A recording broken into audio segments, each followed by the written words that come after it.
Hi friends, இது போன Sunday எடுத்த வீடியோ. இன்றைக்கி தான் போடுறோம். நாங்கள் வருஷம் ஆடி நோம்பி கும்பிடுவோம். ஆனால் ஆடி 18 அன்றைக்கி கும்பிட மாட்டோம். அன்றைக்கி நாங்கள் வீடு குலதெய்வத்து கோயிலில் நோம்பி அங்கே போயிடுவாங்க. அதனால் ஆடி 18 முடிஞ்சு அடுத்த வாரம் கும்பிடுவோம். நங்கையாவோட ஹஸ்பண்ட் அந்த அண்ணாவுக்கு ஞாயிற்றுக்கிழமை எப்போவுமே டியூட்டி இருக்கும். இந்த ஒரு வாரமாக ரெஸ்ட் வேணும்னு சொல்லிட்டு லீவ் போட்டிருக்காரு. சரி, மறுபடியும் லீவ் கேட்டால் கொடுக்க மாட்டாங்க அப்படின்னு சொல்லிட்டு சரி இந்த வாரமே கும்பிட்டுக்கலான்ட்டு கும்பிட போகிறோம். காலையில் ஹார்லிக்ஸ் போட்டு கொடுத்துட்டு அப்புறம் தேங்காய் உடச்சி வச்சுருந்தாங்கள்ல, அது காஞ்சிடுச்சு. அது மலைக்கு நவுத்து போகுதுன்னு இன்னும் ஆட்டில்.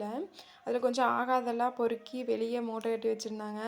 அதை பெருச்சாலி மோப்பம் முடிச்சுட்டு நைட்டெல்லாம் இழுத்து பிச்சு போட்டு இளம்பை வச்சிச்சு. அதையெல்லாம் கூட்டிகிட்டு பால் இட்டு காய்ச்சிட்டு வெங்காயம் கொஞ்சம் தொளிக்கணும். நேற்று தொளிச்சது கொஞ்சம் பத்தாதுன்ட்டு கூட தொளிச்சிட்டு இருந்தேன்.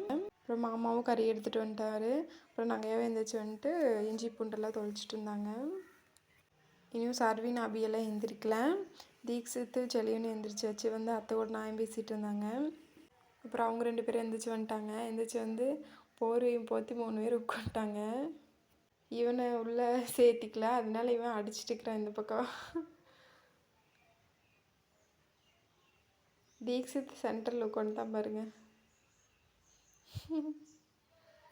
காலையில் லைட்டாக மழை தூரிட்டு தான் இருந்துச்சு. அம்மா வந்துட்டாங்க. அண்ணாலாம் மத்தியானம் வரனாங்க. காலையத்துக்கு இட்லியும் தேங்காய் சட்னியும் எல்லோரும் சாப்பிட்டு சர்வினை அப்பா கிளாஸுக்கு விட போகணும்.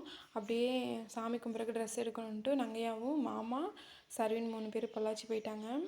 நானும் அம்மா சமையலெல்லாம் செஞ்சோம். அப்புறம் பொள்ளாச்சிலேருந்து வர்றப்போ மீன் வாங்கிட்டு வந்திருந்தாங்க.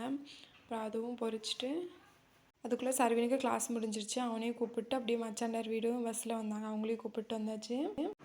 சாமி கும்பிட்டு காகத்துக்கெல்லாம் சாப்பாடு வச்சுட்டு அப்புறம் எல்லாத்துக்கு சாப்பாடு போட்டிருந்தோம். அப்போ தான் அண்ணா வீடு வந்தாங்க. அப்புறம் அவங்களும் சாப்பிட்டு இன்னொரு அண்ணா வீடு வந்தாங்க. அவங்க வேண்டாம், கொஞ்சமாக சாப்பிட வச்சிட்டோம். கடைசியாக நாங்கள் 3 பேர் தான் சாப்பிட்டோம். கொஞ்சமாக இருந்தால் தான் டேஸ்ட்டாக இருக்கும். பிரியாணி கொஞ்சமாக தான் இருந்துச்சு, நல்லா இருந்துச்சு. அப்புறம் எல்லாம் கொஞ்ச நேரம் நாயம் பேசிட்டுன்ட்டு அப்புறம் எல்லாம் கிளம்பிட்டாங்க. நைட்டுக்கு மட்டன் குழம்பு இருந்துச்சு. அதுக்கு சப்பாத்தி சுட்டு சாப்பிட்டு நாங்கள் வீட்டுக்கு கிளம்பிட்டாங்க. அம்மா இறக்க வச்சிட்டோம். நாளைக்கு காலையில் ஹஸ்பண்டுக்கு பகை ஷிஃப்ட்டு. நான் காலையில் நேரத்துலேயே போவார்.